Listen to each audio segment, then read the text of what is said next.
Welcome back to Game 4 between CLG and Curse Academy. CLG finally managed to turn things completely around in that last game, but we'll have to see if they can do it again as it remains match point for Curse Academy. And that game was all about double lift. He went off with the early quadra kill. Am I right? Yeah, exactly right. He was brilliant in that game. Ended up 8-2-2, had a third of his team's gold. What more can you ask out of an AD carry? About that much, I think. I think he had 100% of his team's kills until about the 35, 40-minute mark as well in that game. He was definitely dictating the pace and looking fantastic on that Tristana. And you have to imagine, I mean, I know there's only going to be 2 bans, but one of them probably should be Tristana. Yeah, or they can first pick it, like either or. They need to pick away some of the aspects of that team comp, because if you're looking to run and protect the double lift comp, you probably couldn't ask for better. Like, maybe you throw a Nami in there instead, but we saw how important Braum's Unbreakable was. So they just drafted that so well for a late-game teamfight comp that was carried by their AD carry. And do you think that if Impactful had to pick something like a Cogmore and said who can sort of rival the late-game scaling of Tristana, it would have been different? Or we'll never know, but what we do know is the fact that double lift on Tristana looks absolutely terrifying as we do come into Champion Select. Of course, loss of ban, having a chat in the middle of a pause. It's a no-go. It's a no-go, guys. Yeah, I think he was typing, so of course that ban being taken away from Curse Academy, and we will see if it does impact their pick ban stage. See whether that is indeed impactful to Curse Academy. It begins, ladies and gentlemen. Okay, it's game 3. It's game 4. Okay, we've gotten pretty far. Let's be honest. Okay. Countdown has started, and we'll see what Curse Academy decide to go with. Of course, there has been a lot of Syndra focus, a lot of Alistar focus. There's been a lot of pretty standard bans, but now that there's one missing, one of those champions may actually have to get through, and I have a feeling it could potentially be the Syndra. Yeah, well, Kane does play Syndra, so they can let that go through, although it would mean giving up an Orianna pick, which could be in CLG's favor, honestly, because they ran the team comp last time that kind of had Orianna as one of the 3 key linchpins. Yeah. So that will go through. Nunu, first ban, Alistar on the side of Curse Academy. Pretty standard so far. They've been sort of the first couple of bans every time round. We'll see what CLG does decide to do. They could change it up. They could just make things completely weird, give themselves 2 of those really sort of strong picks, considering the fact that Curse Academy now only have 2 options. I mean, you can't really take out, you know, Maokai, Nidalee, Zilean all in one ban, but Nidalee is still going to be taken off the board, and they still do fear that Syndra, and that is massive respect to Link, because we saw that, and he is so good on that champion. That means that they probably put Orianna above the Syndra in the picks, so if Counterledger Gaming don't ban this away, look for that to potentially be the first pick. Although that does leave Zed up still, and we know that Link is a fantastic assassin player in his own right. We saw Zed get entirely through. Actually, Counterledger Gaming do not want Tristana on this map at all. They probably knew that Impactful was happy to pick that one up if they were going to first pick that one, so intelligent play from Counterledger Gaming, not wanting to let that one through, and Riven being the hover. It's a bit of a shout out to Chris. I actually remember watching his stream years ago. He was that Riven player, but the trees got through. Now going to be able to pick that one up. So Maokai is going to be the first lock in. CLG now have a couple of picks.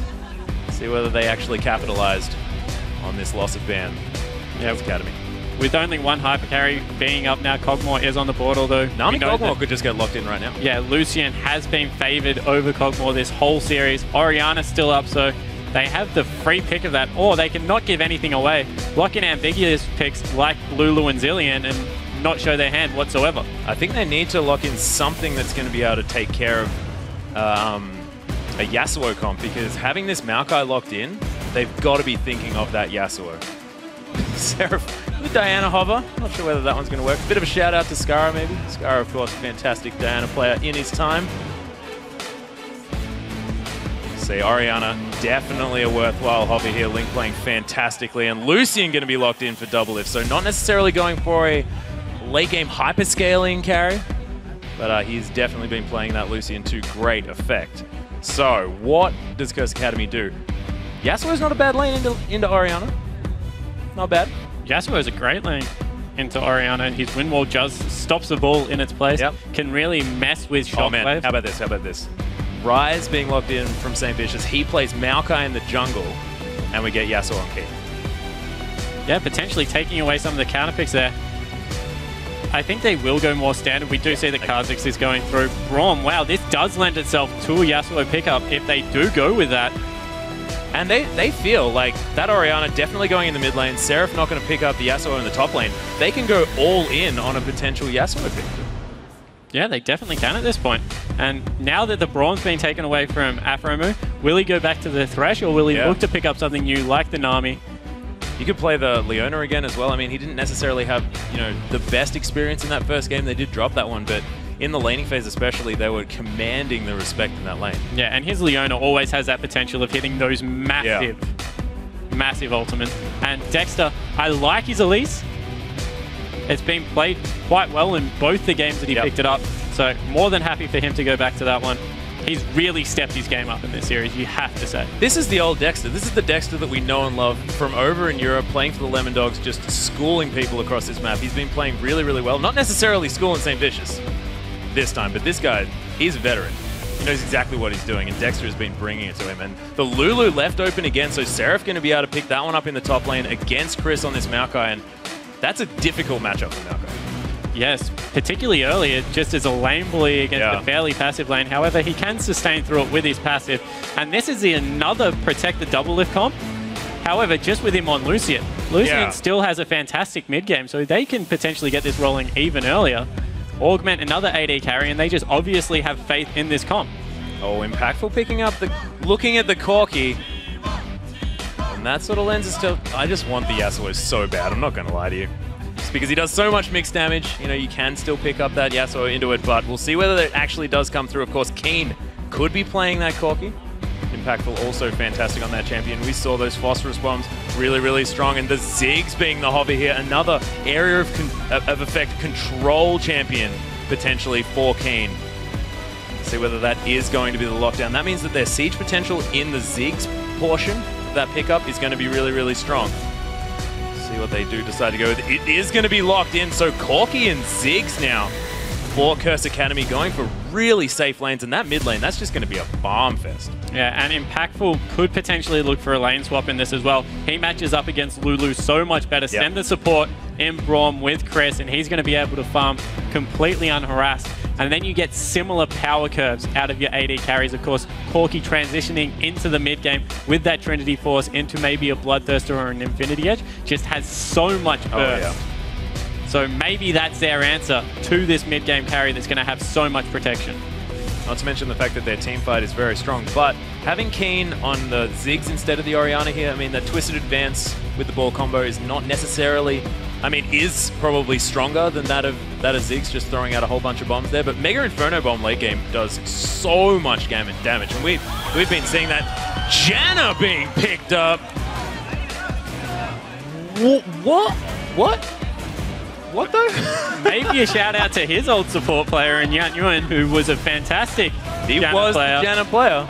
But that's a great pickup. Can obviously get rid of the Maokai. Disengage coming out of this team is stupid. Yeah, the card ability with the culling. And of course, if at any point Impactful tries to dive in with Braum and go super aggressive, they can just completely disengage the team fight, as you said, leading themselves to the fact that this could once again go very, very late. They've got two great short comps. We actually just saw Doublelift there as well, sort of indicating to his team, expressing himself with his hands. And I think he was saying, don't ever let me die, and we could win this game. I think that was potentially what it was, because it makes a lot of sense to me, because they've got shields up the wazoo. There are just shields everywhere. Janna shield, of course, Command Protect. You've got the shields coming out of Lulu as well. It's going to be ridiculous. He's going to have so much more protection now, and he's on Lucian, who inherently has a lot more self-peel as well with that Relentless Pursuit that has its ability to get less cooldown. And we've seen how Doublelift builds Lucian with all that AD and crit, so adding the Janna shield on top of that is just going to make that hit so much harder. And the Lightslinger passive in the early game is going to chunk people. Oh, yeah. Not to mention the fact that he's going to have, the shield that does augment his AD. So, see whether he makes it work. Of course, Doublelift now trying his hand at just prop up the Lucian as opposed to prop up the Tristana. Let's see how many quadra kills we're going to get into this game. Keen immediately tries to kill his own Nexus. Fantastic. But we are onto the Rift, of course. Curse Academy on our blue side, and CLG wearing the red shorts at this stage. And Curse Academy still with match point in this best-of-5 series. But CLG fighting to hold on to their spot. And I don't think anyone could understand an LCS that doesn't have CLG in it here in North America. Definitely not one of the founding teams. They've been massive since Season 1. And once again, the standard setup. There's been absolutely no level 1 action impactful this whole series. A little bit forward. It's hanging out. It's the face-off. Impactful hiding behind it. Stop looking at me, man. Sapling going to come through, going to chase Dexter down just a little bit. Oh, he gets hit by that one. So he's a little bit out of range, gets a little bit upset. He's going to be A-OK. Aframu on this Janna, though, I'm very excited to see this happen because that is so many shields. And, well, it looks like they're actually being pincered here. This could be dangerous. There's Winter's Bite. That's only one more auto attack, and Aframu could potentially be stunned up here. He does, but does have the shield. Forced to actually skill that one up early, I believe. May have wanted to take the Tornado, but they're all going to be okay. Yeah, I think he would have wanted to take the shield anyway, just for the early game damage that he can put out in that harass. Ziggs does so much deceptive damage level 1 with that passive. Yeah, the short fuse. Yeah, it just comes out so hard. And of course, the spam ability of his bouncing bomb. So a little bit of a sticky situation, but it looks like they're going to be fine. Standard lanes are coming across, so no lane swap, although it looks like there might be a late invade on the blue side. And I feel as well, Keen on this Ziggs has a little bit more playmaking potential as well. Able to really, set up these mines in the right positions in order to get his team to victory. And that having a massively impactful ultimate, no pun intended, is really, really important, I think, for Keen, because he's so good at getting them in the right places. And it looks like Curse Academy do want to try and pressure this blue buff, although Bunny's taking a lot of damage, and they might have thwarted that straight up. Yeah, he walked back really, really nicely to make sure that Curse Academy could get in position. The flash being forced immediately from Double Lift. Really respecting the Brawn passive from that Winter's Bite. And that's very, very dangerous. Yeah, however, Impactful did miss, I think, 2 creeps of CS there, so 2 creeps for a flash. Does mean that level 2 will be hit a little bit later. St. Vicious able to solo this buff out quite healthy with taking that W first up. Yeah. He'll be fine in the jungle. And I think it's the top lane as well. Oh, he smited straight up, so no, he actually took much more damage than I thought, but he's still okay. Yeah, I think he's going to survive. He will survive. As long as he knows how to live. Spawn. Let's not go there. Let's just not do that. Chris in this top lane. How do you think he's going to fare against Seraph on this Lulu? The lane bully. Is the tree going to be okay? Does have a lot of inherent sustain, of course, with his passive. Well, starting Flash just means that early on in the game, he can push that wave up as well. As soon as they hit level 2, going aggressive with that shield. And we just see how much that Light Slinger passive does too. Oh my goodness. Everyone believes in the comeback 3-2 victory for CLG. 85% to 15. That's what we like to hear. The comeback story. Now Double Lift. Oh, nice Relentless Pursuit into the Piercing Light. He can do that whenever he wants and just gets the shield every time. And personally, for this game alone, I'm with the fans. I want to see this go to a Game 5. This has been so epic so far. And what more could you ask for? CLG back against the wall, showing up huge in a game and now looking to do it again in a very similar This is what we were expecting. The last 3 best-of-5s that we've had with CLG. We'll see whether they can pull it out with this one, of course. Already with a 300 gold lead. Oh, they've got it. I reckon they've got it. It does look like they're having a good time in this bottom lane. So Double Lift having no problem farming at all. Chris is holding the top lane, looking for a gank. St. Vicious did sneak into that brush, and the amount of CC that comes out of Maokai at level 3 means that they can definitely go for this one. Although Seraph playing nice and safe, not much going to be happening here, I don't think. Yeah, St. Vicious did, of course, go back. Oh, no, he didn't. He cancelled his back. We got a little bit cheated, didn't we, guys? In that division, but everything is going to be A-okay. Takes a creep for himself. I love that. Like, I spent all this time up here. I'm getting something for my troubles. Yeah, it's like taking a chip from the bowl, you know? I'm just on the way past, man. It's fine. The drive-by. He has gone back to his jungle, and we're, once again, just seeing the harass that can come out of this bottom lane. Wow! Nicely played by Double Lift, immediately reacting to the Phosphorus Bomb, and Impactful is taking a lot of damage here. We saw his Corki earlier on, and not having the impact that it was having then. And they just look very confident. Wow, and Seraph's actually so he's in a little bit of trouble, and Saint's back. Yeah, the Twisted Advance coming through. He has no mana. There's the instant flash follow from St. Vicious. He wants to get the auto attack down for the slow, but unable to do so, and Seraph survives. And he's going to be able to just teleport back. Full of mana, he probably would have wanted to back then anyway. Yeah, exactly right. I wanted to back anyway, guys. As Impactful actually gets chunked, they might get dove hit. Yeah, Afromove playing very far forward, double lift as well. CLG really demanding respect in this bottom lane. It has been happening though. I mean, CLG's bottom lane has been faring quite well in the early game. You can imagine you can't count Curse Academy out just yet. Nice Unbreakable from Bunny Fufu. Stop a bit of harass, but it's not really working that well. And now that it's on cooldown, that means they have to abandon this because next wave, that won't be back up, and they're in a lot of trouble of getting dove right now. Oh, just missing. That was a gimme. I'm not sure whether that actually works as far as swapping over from Australian slang, but that would just, it should have hit, is what I meant. Nailed it. Saint is here to pick up a lot of this experience, and Bunny making sure the wave isn't pushed too hard, so potentially Impactful's back for this wave as well, but a 15 CS advantage already, and this is what we saw when these duos went head-to-head. Just a massive CS lead being accrued by Double Lift once again. Yep, and I think Keen and Link in this mid lane, almost both with basically perfect CS at this stage. One extra here on the side of Link. Not bad. Oh, Mega Inferno Bomb coming through, going to clear out the wave. Give him a free back as well. So far, pretty calm, collected play.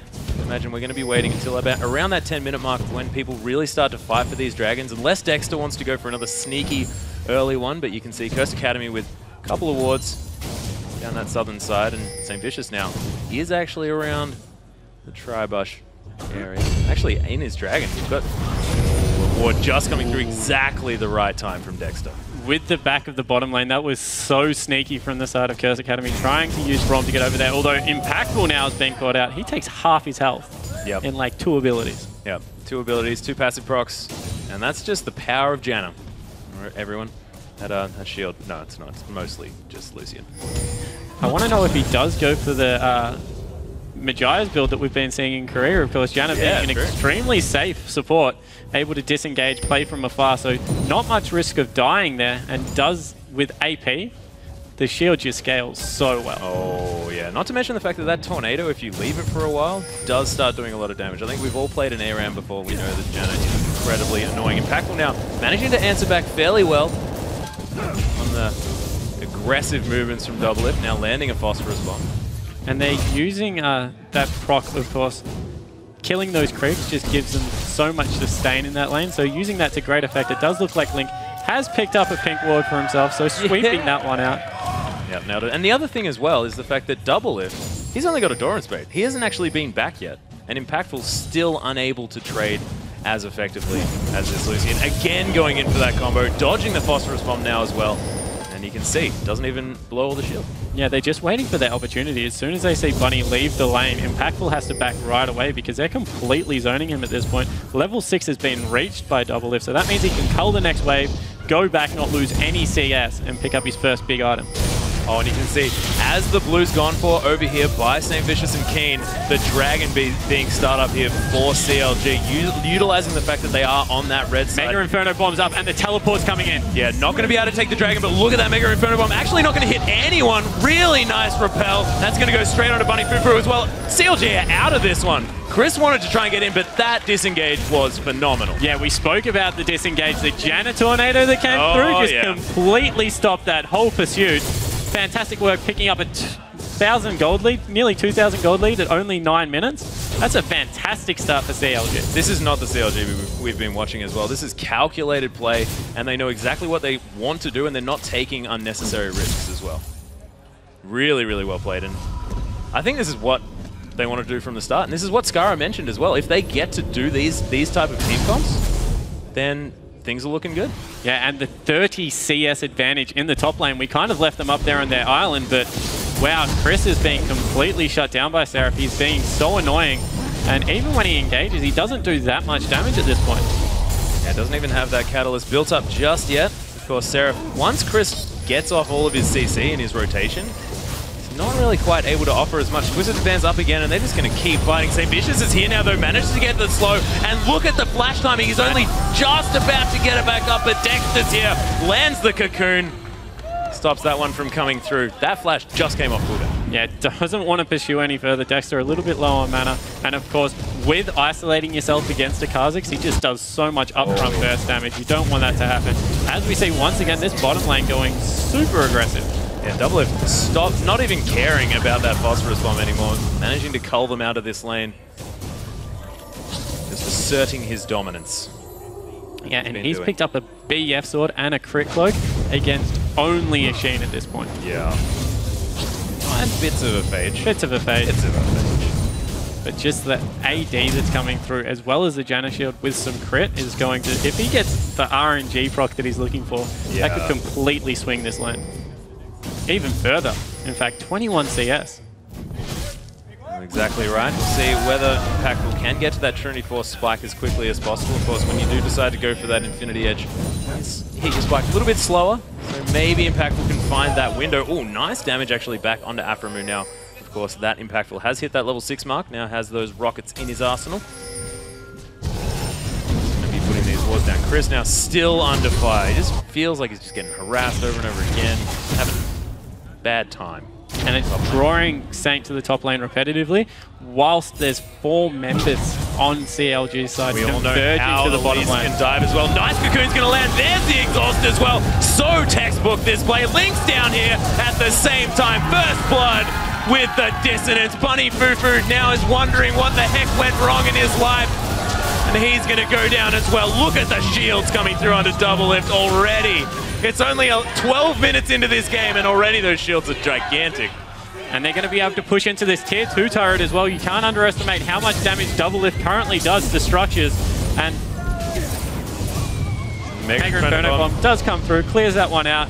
But an ultimate down, 2 kills on the side of CLG, and such a calculated dive. The path that Link took then to completely cut off the retreat was beautiful. Absolutely perfect. And the timing in which they came in, the minion wave comes in, Dexter comes in from the side, Link finds his way around and look, took no damage on his mid lane turret as well, so he didn't waste any time getting into that bottom lane. That was orchestrated so well by CLG. Keen does manage to answer with a pink ward, so hell yes. But other than that, CLG have had complete control of this game. Bunny Fufu. Oh wow, using his shield to protect the ward. Almost manages to do it. There's a Cocoon actually landing. Dexter saying, look, I'm the jungle, you're the support, buddy. Got this one, but no, St. Vicious is here. And support a hand. Look at the wards from CLG on the bottom side of the map. You can see exactly why that dive was possible, ensuring they weren't being followed down there by Keen in the mid lane and just allowing themselves all the vision and knowing whether they can go for the dive or not. Beautifully set up. And at this point in the game, a 3,000 gold lead, it's pretty massive. Exactly, and you've also got the fact that Doublelift just inherently ahead anyway in his lane. Now has 2 assists to his name. Of course, it's helped out Link and Dexter as well. And they can translate this all across the map. And Seraph just inherently is decimating this top lane. Yeah, and I think he's the unsung hero of that dive, actually. He was the one that drew St. Vicious to the top lane. He's the one that's got the massive CS advantage, 40 CS now.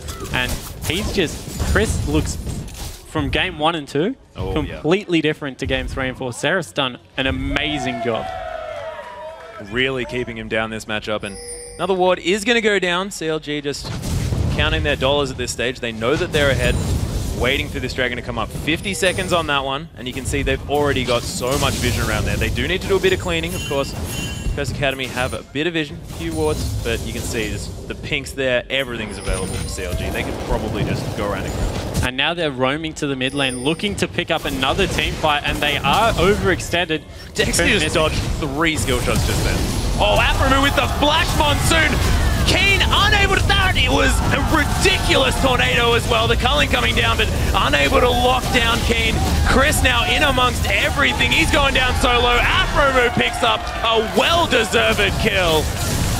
Winter's Bite comes back, but I thought Keen was definitely dead throughout that one just because of the incredible layering of CC. Yeah, and what an aggressive play out of Aframu. I said that John has normally played from the back. Honestly, obviously I don't know anything because that was so Mammo. Just put the carry shorts on and he went for it. They've started up Dragon now. Looks like the Academy still want to fight.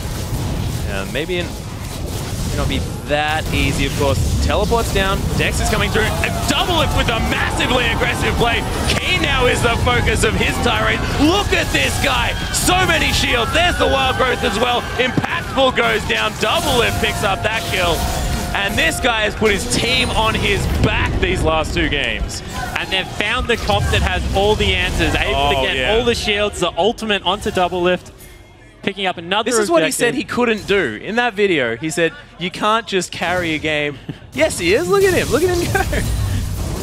So able to funnel even more farm. He's got a 30 CS lead still and going to be able to go back, pick up that Infinity Edge. Yep. And with the shield from Janna, just going to be tearing through turrets. As we see this team fight again, he just goes over the wall with the ball, gets ulted. That was a good run. Flashes in. And then the exhaust comes out from Impactful, just making it impossible for him to run away. Able to clean up another kill, and with the blue buff, he's going absolutely berserk. He certainly is, of course. Now, Curse Academy's top lane out of turret, very, very low. Seraph doing a lot of work there. And now, 5-0 in kills. This is a completely different CLG. And this is still match point for Curse Academy, but man, CLG is so much, they look so much more hungry at this stage. Yeah, and we went over it in the first 2 games. Keen is so comfortable on Orianna that he looks like it's a separate tier for him in particular. Yep. He just looks like he can farm beautifully on it. Although he still has a 10 CS lead, he just doesn't look like team fight-wise.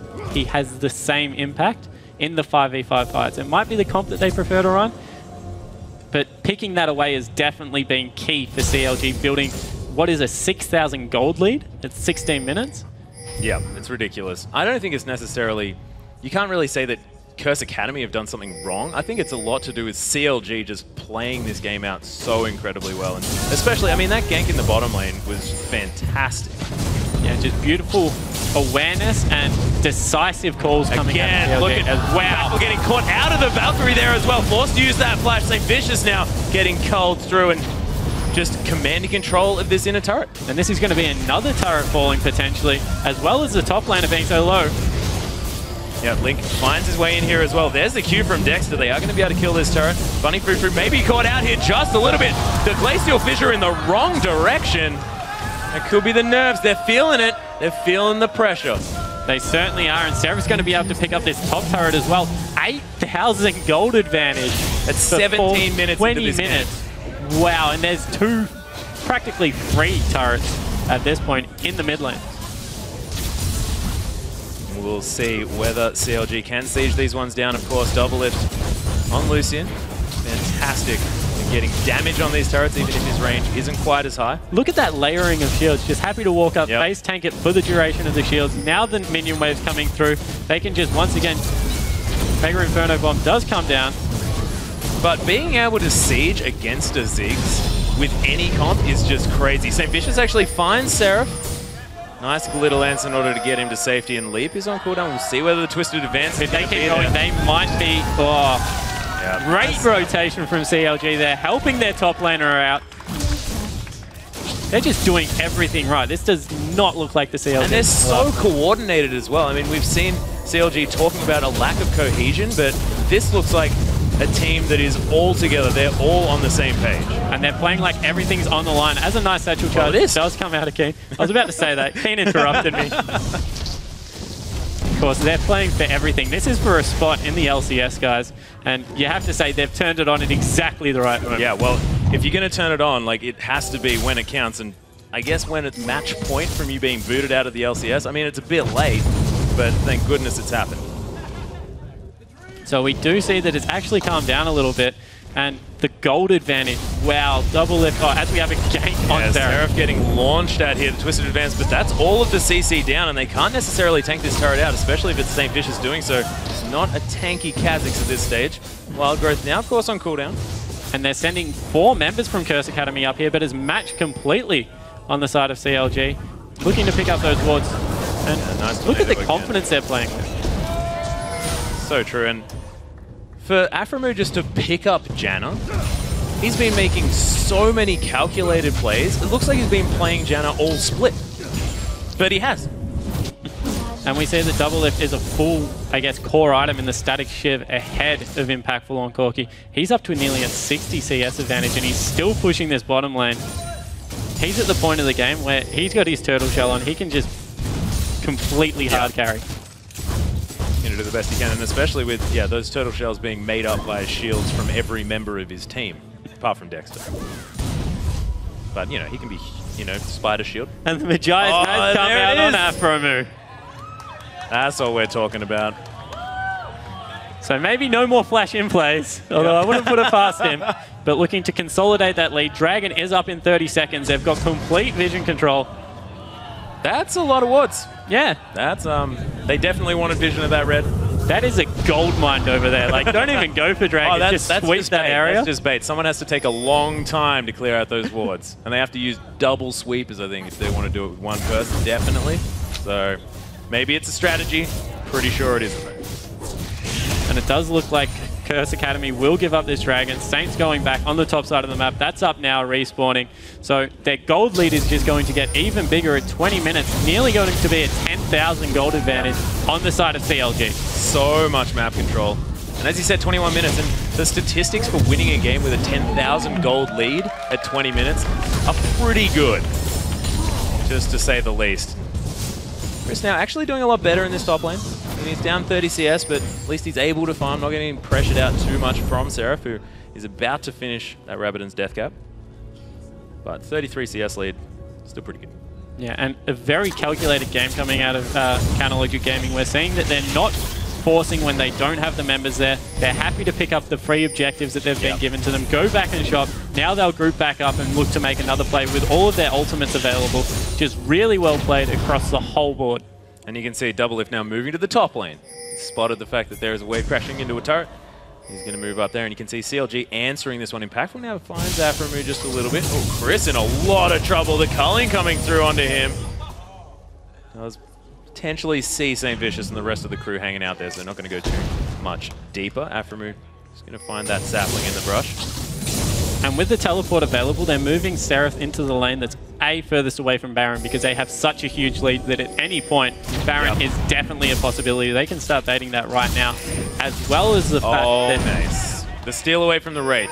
I think Curse Academy are now ahead. There's only an inhibit turret available bottom lane, as opposed to top lane, where there is still that outer that is so much harder to defend at this point in the game. So, once again, great movements around the map. And looking to push their advantage. Yeah, they really are, and they're making sure that they're clearing out these waves as quickly as possible as well. Get another shield, taking a tower shot because he can. CLG setting up for the siege. In fact, look at that static shift. That crit doing so much damage. Nice Cocoon going to land on the bunny. St. Vicious trying to add his poke to the mix as well. Curse Academy want to make something of this. There is a teleport coming in from behind. Yeah, we do have the teleport coming in from Chris. Is he going to be able to get a twisted advance onto Doublelift? They need to shut him down early on. He's being caught up. Is he going to die here? The wild growth comes through. Look at all those shields. Curse Academy are trying to get onto him. The culling's there as well. They've wasted everything on Doublelift. He's still on half health. CLG's here. Link's on the other side. 3-ball. Shockwave. The dissonance destroying the AD carry. Everyone on Curse Academy is melting. Keen's wondering where the heck his team went. Trying to kite through CLG. There's the Cocoon. Keen's going to go down. That's the ace, and that's going to be Baron. And look at the disengage that comes out of the team fight from CLG. Both directions. Link able to kite back on his side as a solo person, hitting a 3-man shockwave. And then it looked like Doublelift was caught, and then he was back to half health with all of the shields on him again. Baron picked up 15,000 gold advantage. And look at the teleport that comes through. All right, let's go back through this. It was a nice start to the fight. They had the right idea. However, as soon as they get Doublelift that wild growth, all the shields and the kiting backwards, they just used too much on him already. The culling came through, and this is where they go aggressive. Link is behind them, hits a beautiful shockwave in about 2 seconds. There it is. Boom, that goes through, and then just way too much damage coming out on the side of CLG. The gold lead at this point is just too high. And this is what I love about the play. Dexter, you could go at this point, let's go Baron. No, he flashes forward and picks up another kill for his team. They're looking to ride the emotional high, and they're looking to go to a game 5. Yeah, 15,000 gold now, the lead for CLG. They're pushing through with that Baron buff at the same time. Things are looking fantastic. Look at that, 0-0 and 8 now on Seraph, managing to augment double lift whenever he possibly can. Now has the Boots of Lucidity, of course that Rabbidan's Death Cap as well. That Wild Growth gives him so much health. And I think that Mikhail's, did that almost come out? That would have come out just then from the... Oh, Seraph might have been caught here. Mega Inferno Bomb coming through, but look at this. He's just so fast. Does die in the end, though. Yeah, at what price? They use the Ziggs ult, so they don't have any wave clear. Mid-turret will fall for it. And once again, look who's in the top lane, just pushing the wave out, getting even more gold for himself. He's nearly 100 CS up. Again, it's not even a surprise anymore having double lift 100 CS up. Just always seems to be taking the white as well as the creep wave at the same time. And this inner turret, he's just going to siege that one up himself against Chris. Yeah, and they're going to have to send 2 people to deal with this, try and pick him off, but he's just looking so strong. He is in double lift, by the way. And Afromu coming across for some support, going to throw that shield down. This turret might die in a couple of hits right now. And the rest of the team, still mid, still pushing in those waves. Exactly right. Impactful is going to answer with an outer turret in the bottom lane. Chris can use that ultimate in order to nullify a lot of that damage, but Link with the pressure in the mid lane, going to be able to steal that one away. And then eventually CLG managed to take the inner turret down as well. That's every inner turret down. And they are beginning to strangle this game. Some annoying Ziggs bombs go at exactly the right time. Keen gets chunked to half health. Piercing Light almost finds the target as well. And look at the shields on double lift. He's still on, not anymore, but he was on full health. Look at all the shields. There's just so much protection for this AD carry, so they've proven that they can run it with 2 different ADs. Tristana gets banned by CLG, they don't want to go against it, but able to pick up Lucian and run the exact same comp with pretty much mirrored results, if not better. See whether they can manage to get this turret on this next maneuver. Of course, only a 3rd health left on it. There's Mega Inferno Bomb, has in fact come back up, and Ziggs is fantastic for clearing out these waves. I feel like CLG might have to use a few of those shields on maybe someone a little bit tankier, but that would probably be Dexter if it's going to be anyone. Try and tank that one up because wave clear is not an issue for Curse Academy. Yeah, but it's only 27 minutes into the game, so they can just pick up 1 turret. They don't even necessarily have to fight here as, wow! Oh Link just blows up Keen. Well, that happened. And that's going to be the wave clear taken care of. So CLG definitely know exactly what to do. Push into the base, take the inhibitor. And this might be even more. I don't think they can even stop this if they keep going. Dragon is live, so they might choose for that, but look at the shields on double lift. Double lift has more than his whole health bar in shields at that stage. Happy to tank that one up. Oh, Chris taking so much damage. There's the piercing light. The culling coming through. That's going to pick up that kill. Seraph now tanking this turret up.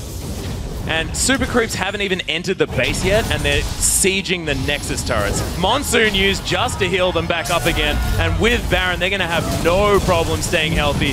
First Nexus turret goes down. CLG are looking to bring this to a Game 5. We'll see what the bunny Fuku gets taken down so low. St. Vicious, no.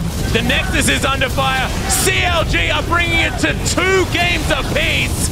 And now anything could happen. Double Lift wants more kills. Doesn't even want to hit this Nexus. The Light Slinger takes it down. We are going to Game 5, ladies and gentlemen, with CLG against Curse Academy. What a perfect game. Nearly flawless in their movements. 6-0 and 7. Double Lift once again coming up huge, but props to Seraph in the top lane. Oh, yeah. Drawing so much attention to himself. Had that massive CS lead at the start, and he just dictated the pace of the game by being this massive lane bully. And not to mention Afromu as well on this Janna.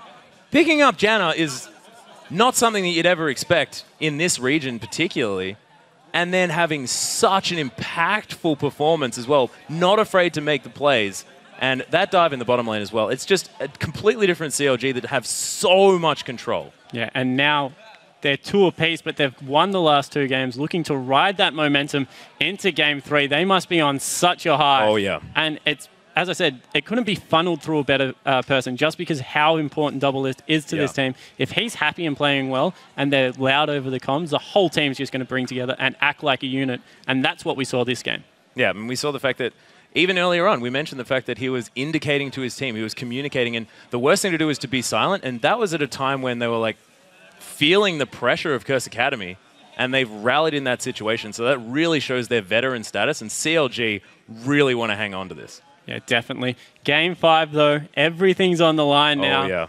After running that composition 2 times, the ball is definitely in Curse Academy's court, and they need to show that they can swap it up in a Champions League. Yeah, and speaking of balls, I think that Orianna has been the linchpin for both of these teams. Won 2 of the games for Curse Academy, and then won 2 of the games for CLG. So, I don't know. I don't want to mention anything, but I have a feeling that that could be a pretty decent pickup for either team.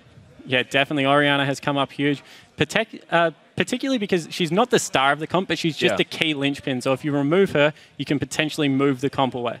Yeah, that is definitely true. But now, let's send it over to Dash and the crew to break down that win. Thank you, Atlas. CLG, evening it up. 2-2. I got to be honest, I didn't think we would be here after watching the first 2 games. So I have to say I'm impressed, but very excited for a 5th game to come through here. Atlas touched on it really quickly, the Orianna. But I actually want to talk about the person playing Orianna this time, because we gave Link some flack in the first couple games for mistakes he was making. He looks so much more comfortable on this Orianna pick. I think Link is just known for Ori. Like, I don't even think Ori is his best champion, or he didn't begin with Ori being his best champion, because he used to be playing a lot of other things in solo queue, like he'd spam like Nidalee, like Ezreal, stuff like that. And Ori was something that he had picked up and learned throughout the years of being on CLG, because it's the perfect CLG champion. It is a very support tower like mid laner that has like utility and provides CC and can pretty much split even against any laner in the game. And so I feel like his Ori throughout the years is his most comfortable champion, even though it may not be his best starting. It may be his best now. I definitely think that it showed, especially last game. Like that flank play just won them the game. But even though they were kind of already going there, it didn't win them the game. And then in the support role, especially, we saw that Janna picked up. We don't see that very often. So talk to me a little bit about why that was picked into a Braum of all things, because you know, a lot of times there are other picks left open that we would have seen prior to a Janna in any other match. I was a bit surprised by the Janna pick, but Janna is a strong pick against Braum, especially because just all her spells just don't really get negated too much by Braum, and her ult is really strong too. Janna is a strong champion, but obviously there are some supports that you don't want to pick her into, but Braum is one of those that do really well, or that Janna does really well against. And Afro played it really well. He went for the Magi's build that a lot of people have been using, and he had made some pretty good plays, and they were just dominating the bot lane, which was the biggest key to that pick. So they did dominate the bot lane. I am going to set up a little scene here, so everybody stick with me for just a moment. Earlier, at the very beginning of the game, we saw Curse Academy attempt an invade and then get distracted by Double Lift being in the river. They ended up blowing the flash. Now, most people would think, oh, they got a flash. This is fabulous. Skara, you had a pretty good explanation as to why it wasn't going to turn into anything through the beginning parts of the game. If you could just explain for that, I think it's a pretty interesting scenario. I think it was really necessary to get the buff there, because the buff was more important than harassing Double Lift. Double Lift was a distraction, and they actually fell for the bait. Because what happens is, you already know Elise started on red side, so she's ending on if it was normal, she'd end on her blue. And so if you take her blue, you force her to either react and take your blue and cut her off from the bot side of the map, so you control the bot jungle, or you just rebuff her. And either way is more beneficial to you. And if you don't take blue buff and you're still forced to go bottom, Saint can't go bottom because he ends his route top lane. He'd have to end at blue and then go back bottom. So blowing the flash didn't necessarily lose them anything in the lane. Like, they would have to play aggressive to make the flash matter, and they couldn't play aggro with a jungler ending bot anyways. Right, so Elise was going to end up down there. They had to be concerned that she would walk into lane for, counter play, whereas the Kha'Zix was up top lane. So a little, it's very interesting when you break the game down into those nuances where that can actually make a huge difference in the game. I do want to jump 14 minutes into the game for a replay here. Pretty spectacular Janna play by Afro, and we're going to pull it up in Scar. I'm going to let you take this one. Okay, the number one thing I dislike about Janna players is that they don't, typically a lot of Janna players aren't aggressive. Like, this champion has a lot of playmaking ability, but it's very easy for you to just take a step back and just kite backwards. Here, Afro sees a possible play, and he just goes in for it. Really, really good setup to start the teamfight for him. And he gets the teamfight started for his team. And that's like the very, very important thing. And although, yeah, maybe that TP was really bad, they definitely could have gotten something out of that even if the TP didn't come in. there was a dragon fight soon after where we saw Doublelift also get pretty aggressive and we saw those shields come through with the Lulu ultimate, which was fabulous. I do want to now move forward to highlight Link's play, which we already touched on, but let's go 23 minutes into the game in the top lane. We see a fantastic setup for a flank here. Special, you've got this one. Well, so Curse Academy, they're fairly desperate at this point, and they need to make a play. So they have Far Ward that Chris actually TPs to, and it's actually a really good flank.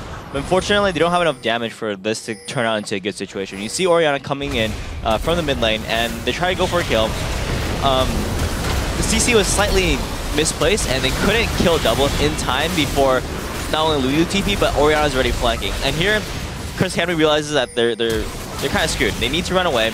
But Orianna is right behind them, and they can't really engage.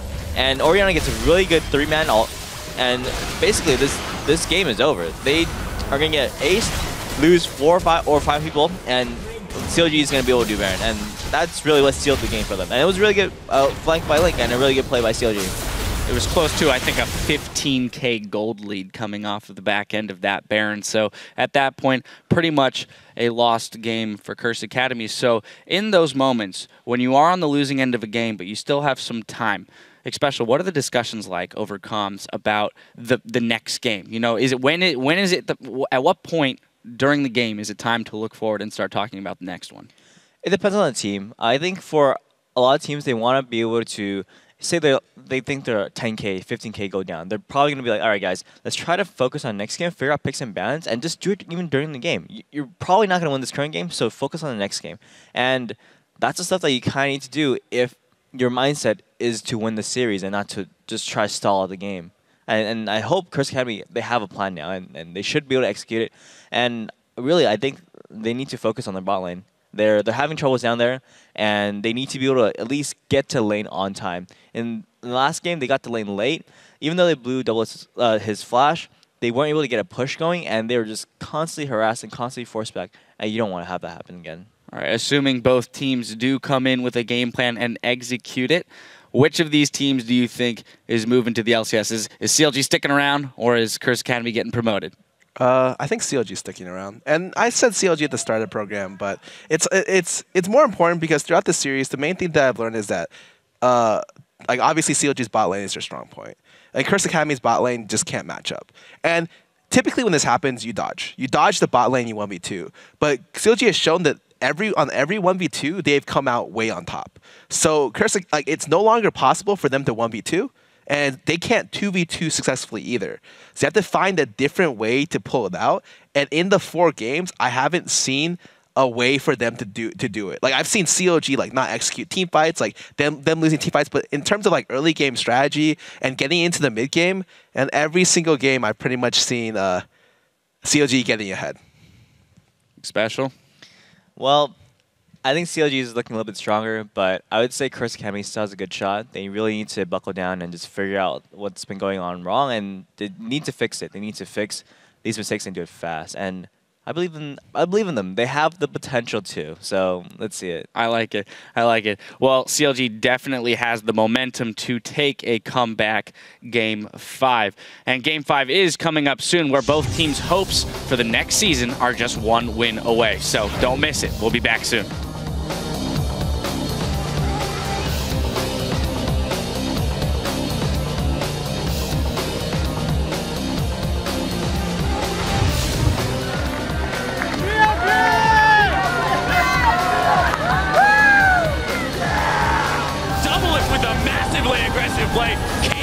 The focus of his tirade. Look at this guy. So many shields. There's the wild growth as well.